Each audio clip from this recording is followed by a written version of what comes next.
भगवान श्री कृष्ण के असीम अनुकंपा से आज आपके सामने श्रीमद् भागवत गीता के बारे में बताने जा रहा हूँ। किसी में भी इतना सामर्थ्य नहीं है जो श्रीमद् भागवत गीता का शब्दों के माध्यम से व्याख्या कर सके, परंतु मैं आज के वीडियो में आपको गीता से संबंधित वह समस्त जानकारियाँ देना चाहूँगा जिससे आपको इस दिव्य ज्ञान को समझने में आसानी हो सके। आज के परिवेश में हमारा मन संभवतः दूषित हो ही चुका है और मन को साफ करने का उपाय विज्ञान के पास भी नहीं है। आपके दूषित मन को गीता का यह दिव्य ज्ञान ही बचा सकता है और यह ज्ञान आपको श्रीमद् भागवत गीता से ही प्राप्त हो सकती है। गीता में प्रायः मनुष्य के सभी प्रकार के दुखों का निवारण दिया गया है। इसमें वर्णित प्रत्येक श्लोक का अर्थ हर व्यक्ति के लिए अलग अलग हो सकता है और यही कारण है कि इस दिव्य पुस्तक में आपको अपने प्रत्येक प्रश्न का सटीक उत्तर मिलेगा। मैं इस वीडियो में आप लोग को बहुत ही सरल भाषा में आपको समझाने की कोशिश करूंगा कि श्रीमद् भागवत गीता क्या है और क्यों पढ़ना जरूरी है। श्रीमद् भागवत गीता किसने और क्यों कही थी? अक्सर मैंने देखा है लोगों को श्रीमद् भागवत गीता समझ में नहीं आती है। इसका प्रमुख कारण यह है कि उन्हें श्रीमद् भागवत गीता के पात्रों और उनके भूमिकाओं के बारे में पूरी जानकारी नहीं होती है। श्रीमद् भागवत गीता पूरे महाभारत का केवल एक भाग है जिसमें केवल श्री कृष्ण और अर्जुन का संवाद ही है। उन्हें भगवान श्री कृष्ण एवं अर्जुन का संवाद ही समझ में आता है क्योंकि वे महाभारत के सभी पात्रों के बारे में जानकारी नहीं रखते हैं। उन्हें पूरी गीता समझ नहीं आती है। हमें सबसे पहले यह समझना होगा कि इस दिव्य ज्ञान को किसने और क्यों दिया था। भगवान श्री कृष्ण आज से 5000 वर्ष पहले कुरुक्षेत्र की भूमि पर अपने परम मित्र, अपने परम भक्त अर्जुन को गीता का उपदेश दिया था। भगवान श्री कृष्ण और अर्जुन के मध्य हुई वह वार्ता संपूर्ण विश्व का एक ज्ञान का मुख्य स्रोत है। यह आपके प्रत्येक प्रकार के परिस्थितियों का निवारण कर सकती है। दोस्तों, श्रीमद् भागवत गीता पढ़ने से क्या होता है? जब हम पहली बार गीता पढ़ते हैं तो हमें क्या होता है?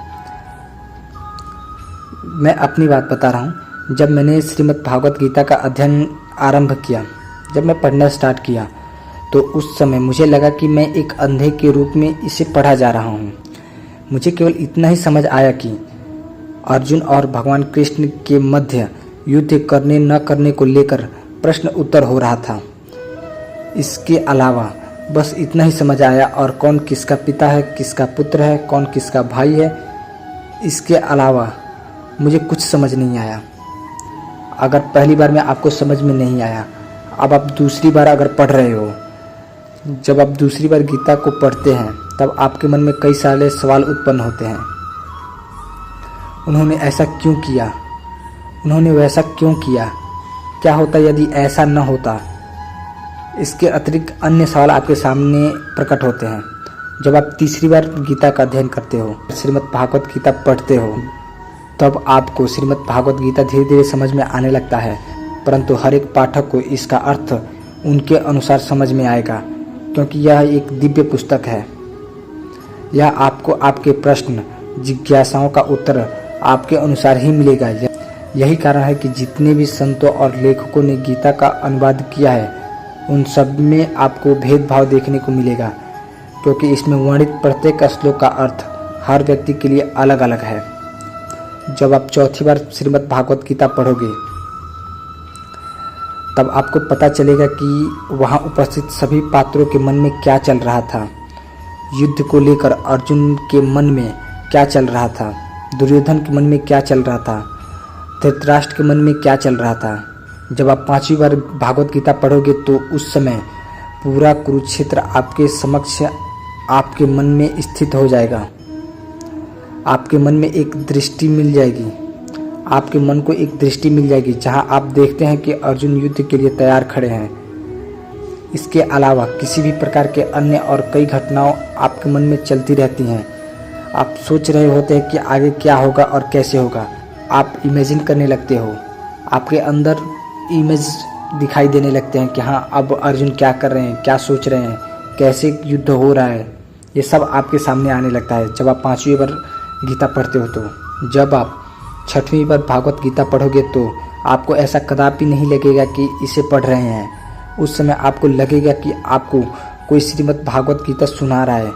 ऐसा होने के पीछे कारण भी है। यह देववाणी स्वयं श्री कृष्ण ने बताया है, उनके मुंह से निकली है।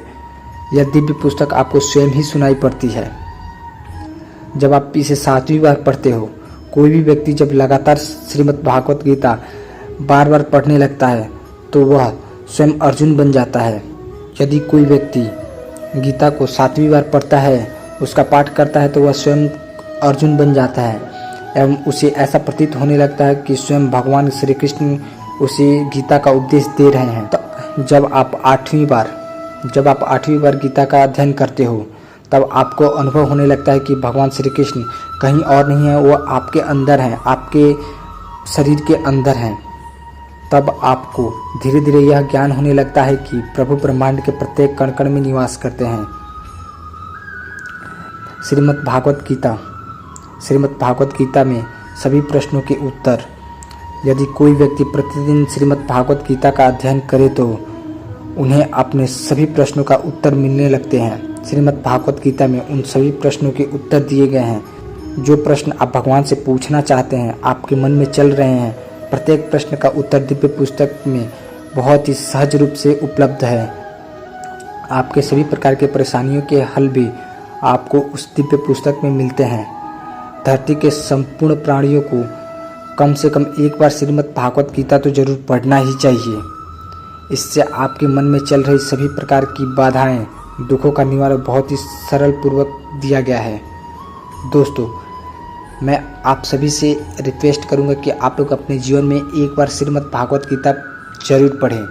इससे आपके सभी सवालों के, आपके जीवन के सभी समस्याओं का हल जरूर मिलेगा। दोस्तों, मैं आशा करता हूँ ये वीडियो आप लोगों को पसंद आई होगी। अगर आप लोगों को ये वीडियो पसंद आई हो तो एक लाइक ज़रूर करना, साथ ही अपने दोस्तों के साथ भी शेयर करना ताकि उनको भी ये दिव्य ज्ञान प्राप्त हो। मिलते हैं हम नेक्स्ट वीडियो में नेक्स्ट टॉपिक पे। तब तक के लिए जय हिंद।